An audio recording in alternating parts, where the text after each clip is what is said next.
인생에는요, 날줄과 시줄처럼 형통한 일과 공고한 일을 하나님께서 겹치게 하시면서 교만하지 않게 하시고 우리를 의지하지 않게 하시고 주님만 경외하는 자리로 하나님이 가게 하시는 것 같아요. 저는 이번 주일에 참 좋은 일이 있었습니다. 외손주도 있었지만 친손주가 태어났습니다. 손자입니다. 토종입니다. 한국 사람들끼리 결혼해서 낳았으니까. 3년 전에 함께 선교하다가 병을 얻어서 재수씨가 천국에 먼저 갔어요. 제 밑에 동생인데 1살 차이입니다. 그동안 혼자 지냈는데 이번 6월 달에 하나님께서 대피를 주셔서 다시 결혼하게 되었다라고 하는 소식을 같은 날 들었습니다. 그때부터 지난 3일 동안 하나님께서 저의 마음에 누군가의 고통과 아픔이 계속 느껴지는 그런 특별한 일을 경험하고 있습니다. 계속 기도하고 계속 찬양하고 뒤처져가면서 저의 마음에 오늘 새벽까지 그런 힘든 시간들을 보내게 하시면서 깨닫게 하신 게 있어요. 우리 성도들이 이렇게 힘들게 하루를 살아가고 있는데 그런 분들이 참 우리 공동체 안에 너무 많은데 또 이 땅의 교회들 가운데서 목회자들 가운데서 이렇게 잠을 자지 못하고 숨도 제대로 쉬지 못하고 힘들고 어렵게 살아가고 있는 분들이 너무 많이 있는데 그들의 아픔과 고통을 내가 공감하지 못하고 있었구나. 그 시간들을 통해서 어떻게 힘들어하고 어떻게 아파하고 어떻게 고통하고 있는지를 직접 경험하면서 우리 주님의 마음이 이러시겠구나. 여러분, 우리 애들 아프면 엄마 아빠 자지 못하잖아요. 자기는 안 아픈데도 그 침상 곁에 서서 같이 아파하고 같이 괴로워하고 그 고통을 나누는 것처럼 우리 주님께서 그렇게 하고 계시는구나. 그 주님의 그 긍휼하심 때문에 나 같은 죄인도 나같이 부족한 자도 지금까지 하나님 앞에서 은혜로 사역할 수 있었구나 깨닫게 해주십시오. 오늘 과연 내가 설교를 할 수 있을지 없을지까지 사실 걱정하면서 오늘 이 예배장에 왔는데 예배당에 들어서는 순간 하나님이 얼마나 놀라운 은혜를 베푸시면서 분위기를 확 바꿔주시는지, 하나님의 은혜가 있을 때 하고 그 은혜가 거두어졌을 때 이렇게 밤과 낮이 차이가 나듯이 차이가 날 수 있구나. 근데 그것은 한순간입니다. 오늘 예배하는 가운데 말씀 듣는 가운데 하나님께서 여러분의 지정의를 터치하여 주셔서 하나님의 그 놀라운 은혜의 광선 앞에 빛 가운데로 드러나고 하나님께서 회복시켜 주시는 은혜를 누리실 수 있기를 부탁합니다. 여러분, 하나님의 교회 가운데도 또 마찬가지로 이런 어두움과 빛이 교차되면서 하나님의 교회가 성장해가고 부흥해가는 것을 우리가 사도행전을 통해서 보게 됩니다. 부흥이 일어나면 박해가 왔습니다. 박해가 올수록 부흥의 불길은 꺼지지 않고 더 계속되었습니다. 교회 공동체 안에 어려움이 왔습니다. 근데 그 어려움을 통해서 멈칫하는 것 같고 후퇴하는 것처럼 보였는데 오히려 그 고난을 통과하면서 더 다음 단계로 뛰어오르는 그런 역사들이 일어난 것을 우리가 보았습니다. 아나니아 삽비라 사건이 일어난 다음에 교회는 더 부흥했습니다. 구제의 문제로 말미암아 교회 공동체가 히브리파, 헬라파로 나누어져서 갈등한 다음에 하나님의 방법으로 문제를 해결하고 더 복음은 확장되어 간 것을 우리가 볼 수 있습니다. 베드로를 통해서 고넬료의 집에 부흥의 역사가 일어났습니다. 여러분, 최초로 로마 사람을 향하여 하나님께서 문을 여시고 이제는 그 민족의 울타리를 뛰어넘게 하시는 그런 놀라운 일이 일어났습니다. 예루살렘에 일어났던 그 부흥의 역사가 고넬료의 집에서도 복음 전하니까 일어나는구나, 놀라운 새 역사가 일어나게 하셨습니다. 근데 바로 뒤에 일어난 일은 뭡니까? 할례받지 않은 사람에 너 들어가가지고 같이 먹을 수 있냐? 여러분, 예루살렘 교회 안에서 바로 이 베드로를 향한 강력한 공격이 있었습니다. 도전입니다. 근데 여러분, 그 도전을 하나님께서 어떻게 역사하셨는지를 베드로가 간증했을 때에 모든 예루살렘 교회가 이것들을 받아들이고, 그 다음 고넬료의 집에 가는 수준이 아니라 그 다음에 어떤 일이 일어납니까? 안디옥 교회가 생겨지고, 안디옥 교회를 통해서 바나바와 사울을 선교사로 파송하는데 누구를 위해 파송합니까? 이방인들을 위해서 파송하는 그런 놀라운 역사 일어나고, 여러분 1차 선교에 우리가 묵상했잖아요. 가는 곳곳마다 먼저 회당에 들어가서 유대인들에게 복음을 전했지만 그들이 거절하고 쫓아내고, 그래서 하나님께서 우리는 이방인에게로 가노라, 그래서 이방인에게 갔을 때 거기서 더 많은 열매를 맺게 하시면서, 이제는 베드로 한 사람이 한 이방인의 집에 들어가가지고 그 집을 구원하는 수준이 아니라 이제는 모든 도시 지역 뛰어넘어서 이방인들을 향하여서 하나님이 추수의 역사를 진행하시는 놀라운 영적 부흥이 일어나게 된 것을 우리가 보았습니다. 그리고 안디옥으로 돌아왔습니다. 여러분, 성경 공부하면서 잔치를 벌이고 있는 안디옥 교회에 어떤 일이 생깁니까? 예루살렘으로부터 사람들이 내려옵니다. 돌아와가지고는 찬물을 기르는 일이 일어납니다. 이방인들이 구원받았다고 있을 수 없지.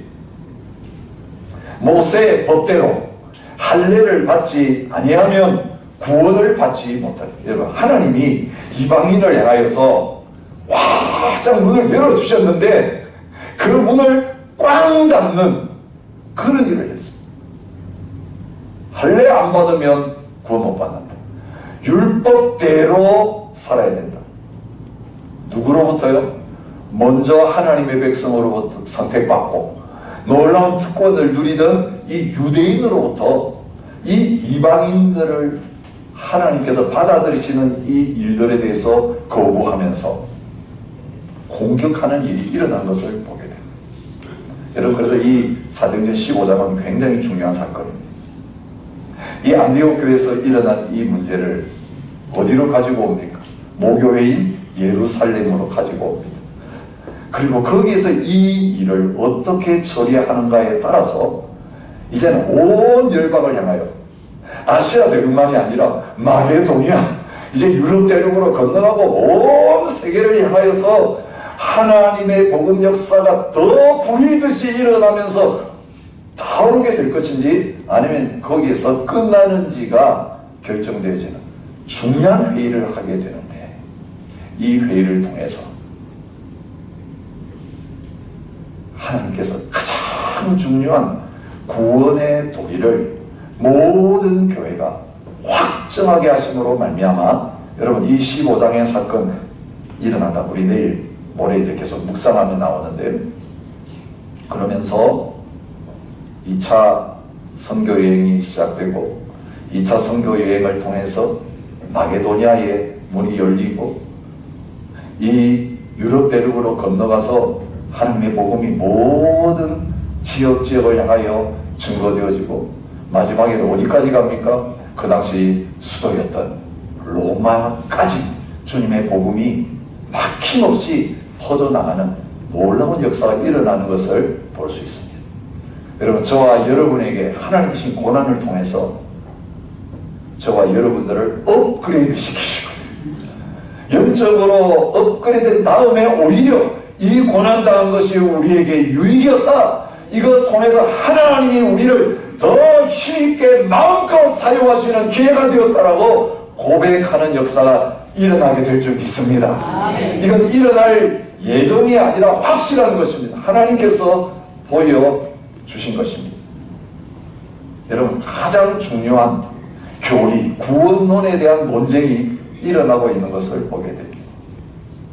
근데 그게 누구에게서 나오냐면 예수 안 믿는 사람에게서 나온 게 아닙니다. 예수님을 믿는 사람들이 와서 이야기합니다. 예수님 믿는 것만으로는 충분하지 않다. 구원받으려면 예수님 믿는 것 플러스 할례도 받고 율법도 지켜야 한다. 그렇게 주장합니다. 기독교 역사 속에서요, 이렇게 주장하는 사람들이 한둘이 아닙니다. 요즘도 예수님은 이야기해요. 그래서 똑같은 복음을 가지고 있구나, 예수님을 통해서 구원받다 말은 하는데 실제로 살아가는 거 보면 그것만 가지고는 부족해요. 거기에 뭔가 플러스 돼야 돼요. 요즘 종말론 이야기하면서 굉장히 많이 들리는 이야기 뭡니까? 베리칩을 안 받아야 된다. 토요일날 예배를 드리면서 안식일을 지켜야 된다. 또 우리의 삶 속에서 해야 될 이런 걸 해야만 구원받을 수 있다. 그렇게 주장하는 사람이 많습니다. 예수님 한 분만으로 충분하지 않고 너 됐어, 내가 이제 구원해 줄게, 하나님의 인정을 받기 위해서 우리가 노력해야 될 일이 남아있다라는 거예요.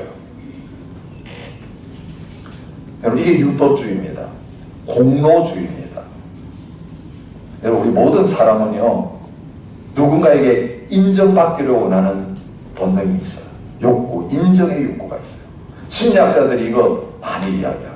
이제 먹고 살고 기본적으로 생활하는데 생존을 위해서 필요한 욕구들이 있고, 좀 이제 먹고 살만하면 그 다음부터 우리가 뭘 추구합니까? 인정받기를 원합니다. 여러분, 이것은 웬만한 다른 것들은 이길 수 있지만 마지막까지 남아가지고 저와 여러분들을 유혹하고 넘어뜨리는 욕구예요. 특별히 시니어 타임에 그렇습니다. 무엇 때문에 서운해지십니까? 무엇 때문에 힘들으십니까? 나를 안 알아준다는 것입니다. 인정받지 못한다는 것입니다. 저에게도 굉장히 그런 게 요즘 많이 찾아오더라고요.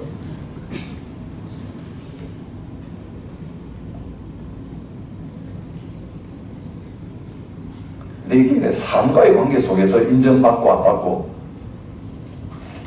이 문제로 끝나면 아무것도 아니에요, 사실. 근데 우리가 한평생 태어나가지고 사람들로부터 인정받기 위해서 노력하잖아요. 나를 위해서만 사는 사람들 거의 없습니다. 남들이 나에 대해서 뭐라고 하든지 아무 말도 안 하면 그럼 내가 혼자 좋은 대로 하면 되는데, 태어나는 순간부터 공동체에 태어나요. 집에서 태어나요. 나를 평가하는 부모님이 있어요. 형제 자매들이 있어요. 이제 학교 들어가면 평가하는 선생님부터 다 석차를 매기고 성적을 매겨가지고 저 인간이 공부를 잘하냐 못하냐, 모범생이냐 열등생이냐 다 인정받는 사람, 인정받지 못한 사람, 그걸 거쳐야 될 시험이 많아요. 이제 학교 졸업하면 직장 다니면서 어느 직장 다니냐에 따라서 인정해주는 직장이 있고 별 대수롭지 않게 생각하는 직장이 있어요. 누구 만나 결혼했냐 그거 가지고도 야 좋은 사람 만나서 좋은 가정이 이렇다 인정받는 결혼이 있고 껄껄껄 하면서 협찬은 결혼. 여러분, 죽을 때까지 여러분 인정받으려면 뭘 해야 됩니까? 가만히 있으면 안 됩니다. 사람들이 만들어 놓은 그 스탠다드에 도달하려고 우리 나름대로 막 열심히 해야 돼요. 내가 해야 돼요. 아무것도 안 해줬는데 인정받는 경우는 거의 없습니다. 특별히 우리가 인정받지 못하고 사는 현장이 어디예요? 가정입니다. 칭찬만 먹고 크신 분들 거의 없으실 거예요. 야단 많이 맞고 크셨을 거예요. 저는 공부 1등하고 늘 부모님 말 잘 들었는데도 어릴 때 저의 경험을 보면 아빠의 칭찬과 인정이 굶주려 있었어요. 님은 잘한다는 말 한 번도 안 하셨거든요. 사랑한다는 말씀 저한테 한 번도 안 하셨어요. 어떻게 우리의 아빠의 입에서 잘한다 아들아, 공부 그렇게 안 하려고 해도 열심히 하려고 할 필요 없어. 내 앞에 잘 보이려고 할 필요 없어. 나는 너 존재 자체가 사랑스러워.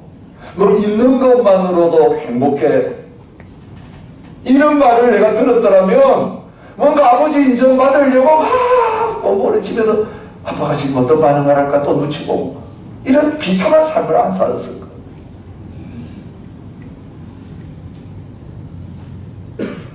근데 여러분, 아버지를 통해서 사람들을 통해서 우리가 신앙생활하면서 하나님도 그럴 거라고 생각하는 거예요.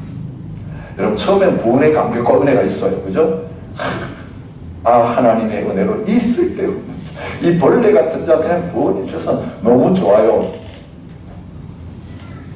근데 조금 지나면 어때요? 이제는 죄도 안 짓고 하나님 마음, 하나님 뜻대로 막 살 것 같은데 넘어져요. 내가 이럴 수 있어? 자, 해볼 때 죄책감이 들어요. 그죠? 죄책감이 생기죠? 죄책감이 생기면 반대급부로 뭔가 하나님 앞에 인정받기 위해서 이대로 있어서는 안 되겠다고 생각하면서 내가 뭔가 주님을 위해서 해야 되겠다고 생각합니다. 여러분, 구별하셔야 돼요. 은혜의 감격과 기쁨 때문에 하나님을 사랑하기 때문에 하나님 앞에 선을 행하고 말씀을 순종하고 봉사하고 하는 것은 인정받기 위한 게 아니에요. 인정받았으니까 하는 거예요. 나같이 쓸데없는 자 구원해 주셨고 너는 내 아들이라 내 사랑하는 신부라고 말씀해 주시니까 이게 무슨 말이지? 나는 아무것도 한 것이 없는데 이렇게 인정해 주시다니 이러면서 하는 것은요 인정받기 위해서 하는 게 아니에요. 감사함으로 하는 거예요. 근데 많은 그리스도인이 율법으로 다시 돌아가는 이유, 성령으로 시작했다가 육체로 마치는 이유는 우리가 넘어지고 부족하고 완전하지 못할 때에 내 힘으로 하나님의 사랑과 인정을 다시 끌어오려고 다시 받아보려고 뭔가를 하기 시작할 때예요. 그래서 우리 나름대로 룰을 딱 만들잖아요. 그죠? 1000번제를 드리겠습니다. 100일 기도를 하겠습니다. 그건 누가 시켰어요? 내 자신이 하나님의 인정받으려면 그냥 이대로 있어서는 안 되겠고 뭔가 다른 사람들보다 잘해야 되겠다고 생각하는 거예요. 난 새벽기도 안 빠져야 되겠다. 난 하나님 앞에서 많이 봉사해야 되겠다. 또 선교를 열심히 다녀야 되겠다. 그런데 구원의 감격과 감사에서 나오지 않고 이런 걸 하면 하나님이 나를 더 인정해 주시고 더 사랑해 주시고 복을 더 주실 것이라고 하면서 하는 것은 너희는 할례도 못 받은 것이 할례 받아야 구원받지라고 하면서 다른 사람을 영적으로 차별하는 율법주의에 빠집니다. 이게 지금 교회를 혼란하게 해요. 어이구, 이방인들이 그 말 듣고 나서 우리 이방인들 조금 전까지 우상 숭배하고 뭔가 나쁜 짓은 유대인들보다 많이 했는데 어이구, 저 유대인들 모태신앙으로 태어날 때부터 안식일 지키고 하나님 말씀대로 지키는 대로 잘 선한 사람에 비하면 우리는 개차반이지. 그죠? 늦게 예수 믿은 분들 안 그러세요? 온갖 짓 다 하고 모태신앙인 저는 온갖 짓 다 안 했거든요. 욕도 제대로 못하고 선 근처까지는 갔지만 선을 넘지는 않고 돌아왔어요. 감히 그 선을 못 넘었다니. 그런데 예수님 모르고 살면서 온 세상을 다 다니면서 할 짓 다 하고 어서 좀 부럽더라고요. 와, 나도 저렇게 하고 딱 회개하면 다 용서해 주시는. 그런데 이방인 입장, 불신자의 입장, 이게 뭐예요?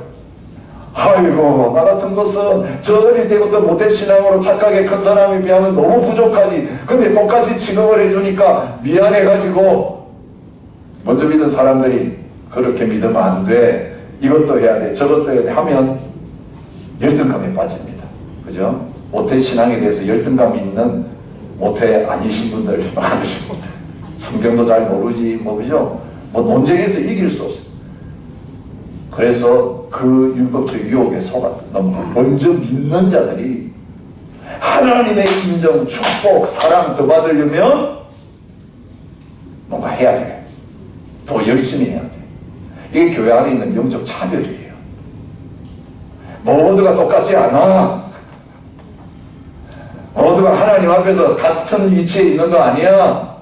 어떻게 너가 하는가에 따라서 하나님이 급을 다 매기시고 석차를 매기셔.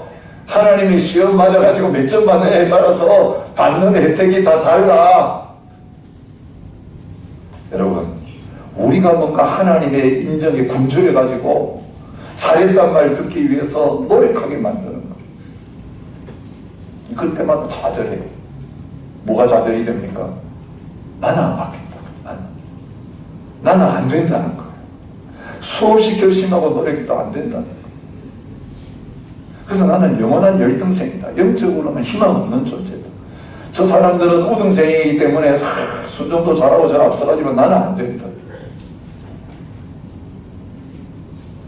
여러분, 이 위기 앞에서 교회가 모여서 회의를 합니다. 여기서 중요하게 봐야 될 게 있어요. 바울과 바나바가 먼저 보고하지요. 무슨 보고를 합니까? 사도와 장로들 앞에 서서 우리가 이렇게 했습니다. 그걸 보고한 게 아닙니다. 여러분, 유대인들이 우리는 선택받은 백성이고 우리는 할례받은 사람이고 우리는 율법을 완전히 지킨 사람이니까 너희도 이렇게 해. 인간과 인간의 싸움을 지금 붙이려고. 너희는 이방인이고 우리는 선택받은 유대인이야. 우리는 더 나은 사람이고 너희는 영적으로 하등 민족이야. 개같은 존재들이야. 이 마음의 우월감 가지고 할 때 여러분, 이방인들 대표해가지고 바울과 바나바가 와가지고 우리를 통해서 하나님, 우리가 어떤 일을 했는지 이야기해볼까라고 하면서 그들과 같은 입장 속에서 싸운 것이 아니라 그 싸움을 누구의 싸움으로 만든 겁니까? 유대인과 바울과 바나바의 싸움이 아니라, 논쟁이 아니라 유대인들과 하나님과의 대결로 바꿔놓고 있어요. 내일 묵상할 말씀이요. 온 무리가 가만히 있어 바나바와 바울이 하나님께서 자기들로 말미암아 이방인 중에서 행하신 표적과 기사에 대해서 말하는 것을 듣더니 하나님이 어떻게 하셨는가를 드러낼 때 모든 입들이 다물어집니다. 오늘 우리가 그래야 돼요. 하나님께서 어떻게 하고 계시는가? 바울과 바나바 너 잘못한 거야. 왜 그렇게 가르쳤어? 그랬는데 바울과 바나바가 뭐라고 합니까? 우리는 복음을 전한 것밖에 없는데 그런 이방인들 안에서 하나님께서 우리에게 베푸셨던 표적과 기사들을 그들에게도 똑같이 베푸시면서 같은 구원의 역사를 경험하게 하셨습니다. 그런데 우리가 한 것이 아니라 하나님이 하셨습니다. 여러분, 병자를 고쳤을 때 어떻게 했습니까?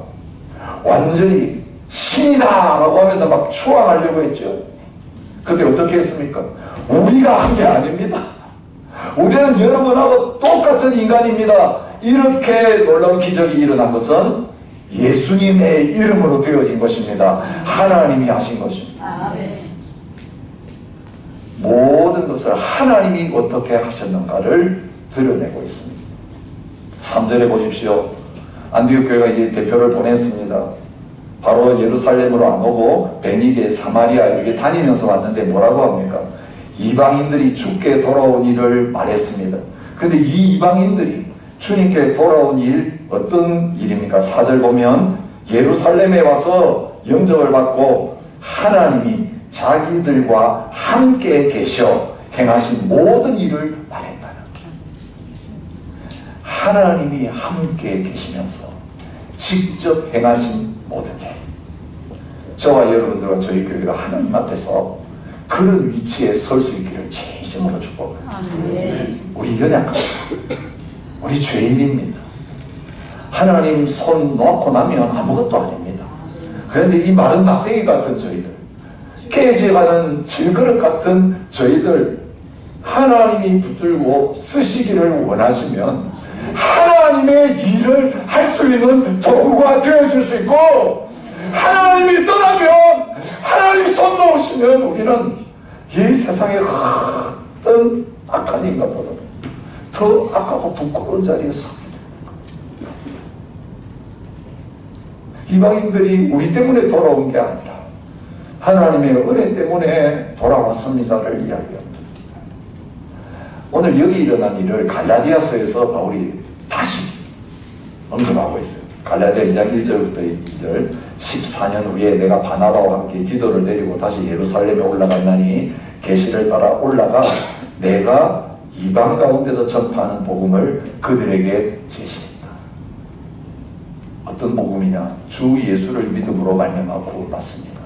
주 예수를 믿으라 그리하면 너와 내 집이 구원받으리. 이건 수요일날 우리 함께 묵상할 말씀.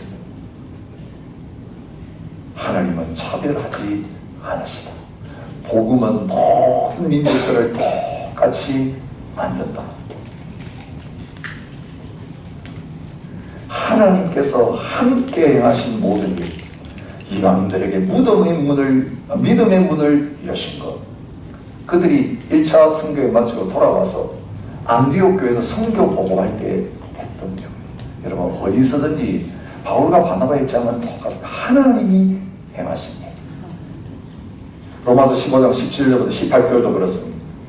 그러므로 내가 그리스도 예수 안에서 하나님의 일에 대하여 자랑하는 것이 있거니와 그리스도께서 이방인들을 순종하게 하기 위하여 나를 통하여 역사하신 것 외에는 내가 감히 말하지 아니하노라.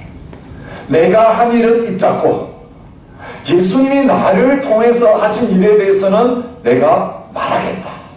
나누겠다. 이것이 간증입니다. 간증이 자기를 높이는 일이 되면 안 됩니다. 우리의 간증을 들으면서 간증하는 그 사람을 대단하게 생각하고 따르면 망합니다. 그 사람 통해서 역사하신 그 하나님이 우리의 하나님이세요. 그 예수님이 우리 안에 계신 분이에요. 그 사람 통해서 그 역사가 나타났다면 우리를 통해서도 그 역사를 나타내실 수 있어요. 그 가운데 역사하시는 주님을 바라보고 하나님을 의지하는 그 믿음을 가지게 되어야 됩니다. 그래서 그 하나님이 어떻게 하셨는가 바울과 바나바를 통해 드러냈습니다. 그 다음에 누가 등장합니까? 베드로가 등장합니다. 서로 많은 변론이 있은 다음에 7절에 베드로가 일어나서 말합니다. 무슨 이야기를 합니까? 고넬료 집에 들어갔을 때 경험한 일을 이야기합니다. 그때 어떤 일이 일어났다고 말합니까? 8절 마음을 아시는 하나님이 우리에게와 같이 그들에게도 성령을 주어서 증언하시고. 누가 하셨다고요? 하나님이 성령을 그들에게 보내 증언해요. 내가 설교한다고 내가 성령을 줄 수 있는 사람이 아니라는 거예요. 요즘 이상한 집회에 가보면 이 부흥 강사가 성령을 막 던지더라고요. 그래서 뭐 물건을 던지면서 받으면 그게 받는 사람이 막 넘어지고. 이거 다 가짜입니다. 사람이 주는 거 아닙니다. 하나님이 고넬료 거기에서 말씀 듣는 사람에게 직접 성령을 주셨습니다. 그걸 이야기합니다. 믿음으로 그들의 마음을 깨끗이 했습니다. 그들이나 우리나 차별하지 아니하셨는지. 하나님 차별하지 않으셨다. 그리고 결과는 뭡니까? 그들이 우리와 동일하게 주 예수의 은혜로 구원받는 줄을 믿노라. 차별을 뛰어넘어서 복음 때문에, 은혜 때문에 동등해집니다. 여러분, 차별을 뛰어넘는 것은 우리 노력으로 되면 안 됩니다. 여러분, 호주에서도 동등법이 있다는 거 아시죠? 호주의 동등법은 Anti-Discrimination Act예요. 차별금지법입니다. 75년에 인종차별금지법이 생겼습니다. 1984년에 성차별금지법이 생겼습니다. 1992년에 장애차별금지법이 생겼습니다. 2004년에는 재밌게 연령차별금지법이 생겼습니다. 차례대로 차별금지법이 생겼습니다. 자, 법은 있습니다. 그런데 어때요? 실제로 지켜질까요? 호주같이 수준이 높은 나라에서는 인종차별도 안 하고 성차별도 안 하고 연령차별도 안 하고 장애인 차별도 안 하는 평등한 나라라고 생각하세요? 아니요. 한국에도 차별금지법 가지고 논쟁이 많습니다. 어제는 거룩한 방파제 해가지고 성도들이 모여서 이 포괄적 차별금지법, 평등법 막아야 된다라고 시위를 했어요. 지금 여기 뉴사우스 웨일즈에도 똑같은 일이 일어납니다. 이퀄리티 빌.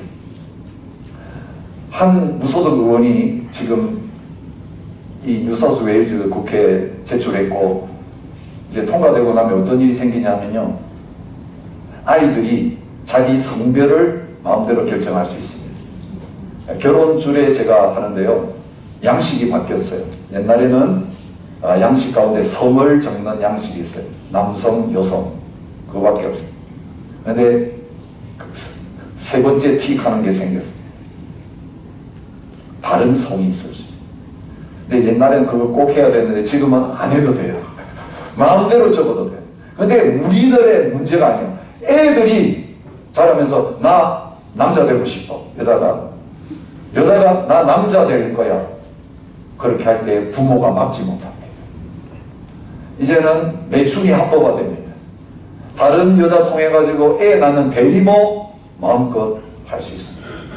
무엇의 이름으로요? 평등법의 이름, 차별금지의 이름, 우리의 욕망을 마음껏 채워대는 이런 수준까지 갔습니다. 여러분, 차별금지 아무리 말해도 동등한 인간관계에 이루어질 수 없습니다. 어디에서 가능합니까? 하나님의 은혜 안에서 가능합니다. 하나님이 보여주셨습니다. 하나님이 차별하지 않으시는 겁니다. 가장 큰 증거가 뭡니까? 이방인인 저와 여러분들이 유대인과도 마찬가지로 오직 예수님을 믿음으로 말미암아 은혜로 구원받았다는 거예요. 은혜로 구원받았다는 거 이런 뜻이에요. 하나님의 인정을 받으려고 우리가 뭔가 한 게 아니라 하나님 편에서 우리를 인정해 주시려고 하나님이 뭔가를 하셨다는 거예요. 어디에서 하셨습니까? 그 아들 예수님을 우리 대신 십자가에 못 박아 죽이셔서 심판받게 하시고, 그 예수님을 믿음으로 말미암아 우리의 모든 죄를 사하시고 은혜로 값없이 구원받아서 하나님의 자녀가 되게 해 주신 것입니다. 아멘. 아무것도 할 수 없는 우리이기 때문에 하나님 편에서 우리를 위해서 모든 걸 해주셨어요. 여러분, 만약에 하나님이 해주신 것 모자라게 생각하는 것은 하나님을 부족하다고 얘기하는 거예요. 십자가가 부족하다고 생각합니다. 그래서 바울은 할례를 받는 너희들은 십자가를 무효로 만드는 사람들이다. 예수님이 부족해서 뭔가 더 필요하다고 생각하는 사람들은 복음을 무효로 만드는 거죠. 그는 가짜 복음이다. 내가 전한 복음 외에 다른 복음을 전하면 저주를 받는다고 갈라디아에서 강하게 이야기합니다. 신학적인 이야기 많이 하지 않겠습니다. 예수님이면 구원받는 데 충분합니다. 예수님을 통해 보시는 은혜 때문에 우리는 언제든지 하나님의 사랑받고 인정받는 자녀들이에요. 우리가 뭔가 다른 사람보다 잘했다고 인정해 주지 않으신다는 거예요. 여러분, 고린도 교회는 은사가 어떠냐 가지고 우리의 은사가 더 낫다. 그래서 내가 방언을 하니까 예언하는 너희들보다 더 나아. 여러분, 이렇게 서로 경쟁하며 싸웠습니다. 은사라는 뜻이 뭔지 아시죠? 내가 돈 안 주고 공짜로 받은 선물이라는 뜻이에요. 우리의 노력으로 주시는 거 아니에요. 여러분, 신앙생활 하면서 우리가 누리는 모든 것은 내가 주님 앞에 이만큼 충성하고 열심히 했으니까 주시는 게 아니라 우리는 자격 없는데 예수님 때문에 날마다 공짜로 주시는 선물이요 은혜입니다. 이 은혜 때문에 우리가 하나님 앞에서 똑같은 구원을 받았고 하나님 앞에서 똑같이 사랑받는 자이고.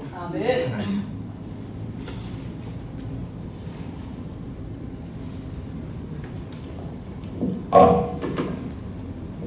괜찮습니다. 하나님 앞에서 동등한 사랑과 은혜와 복을 누리면서 살아가는 자가 될 수 있습니다. 아멘. 이거 뺏기지 마십니다. 아멘. 우리가 어떤 자리에 있어도 하나님 우리를 사랑하십니다.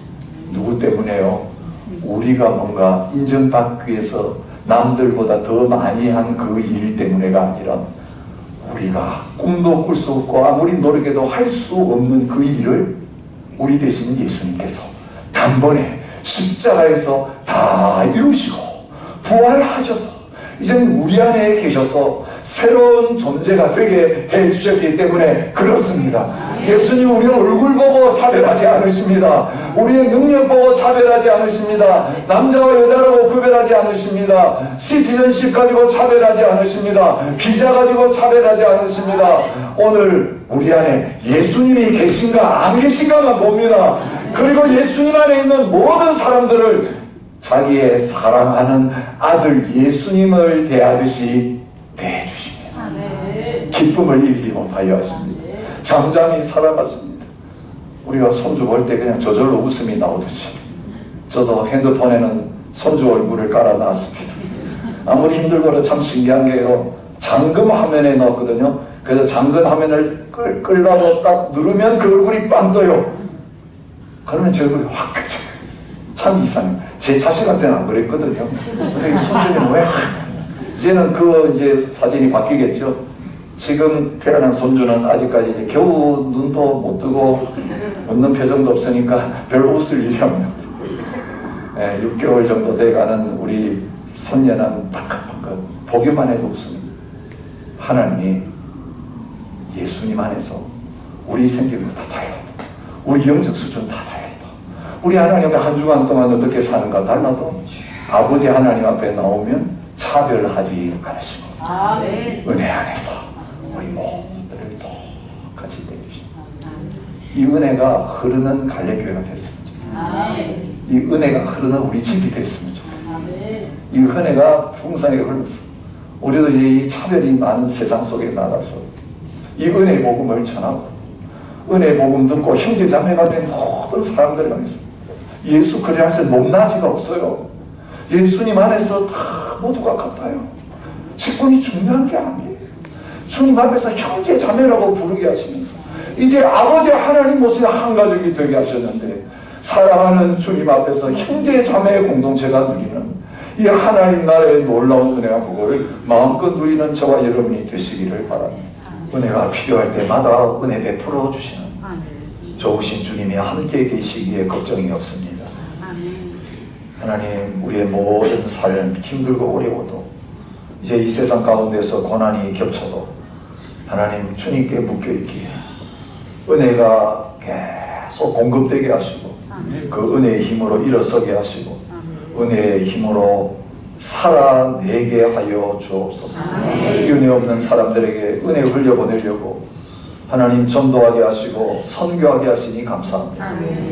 오늘 이 드린 물질이 은혜의 통로가 되게 하여 주옵소서. 이제는 우리 주 예수 그리스도의 변함없는 은혜와 하나님 아버지의 놀라우신 사랑과 은혜가 은혜되게 하시는 성령 하나님의 교통하심이 은혜로 남은 삶을 살기 원하는 모든 하나님의 백성들과 교회 위에 이제로부터 영원히 함께 있을지어다.